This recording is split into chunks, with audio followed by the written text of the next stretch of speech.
Ripoti zilieleza kuwa waziri wa ulinzi wa Armenia Soreni Papikiani alisafiri hadi Tehran na kukutana na waziri wa ulinzi wa Irani Azizi Nasirizadeh.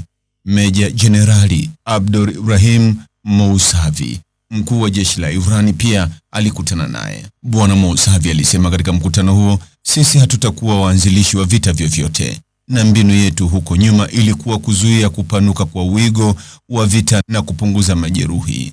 Lakini hatua za Marekani zilitufanya kubadili mtizamo wetu, na wakati huu ikiwa itafanya makosa, tutaisababishia hasara kubwa.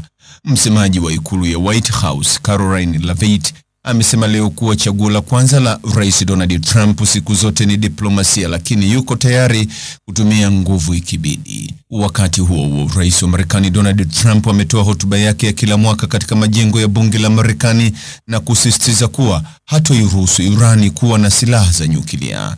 Rais Donald Trump amesema, na hapa namnukuu, kwa miongo kadhaa imekuwa sera ya Marekani kutokuruhusu Irani kupata silaha za nyuklia.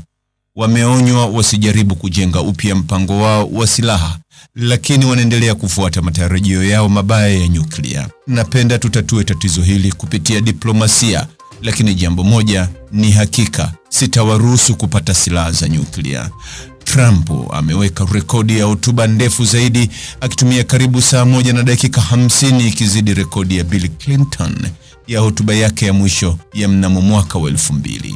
Mtazamaji, ni yapi maoni yako kuhusiana na taarifa hii? Andika maoni yako katika sehemu ya ujumbe hapo chini. Like na subscribe pia, ili uwe wa kwanza kupata habari wa chungu tele. Hii ni Focus News. Jina langu ni Deo Kaji Makomba.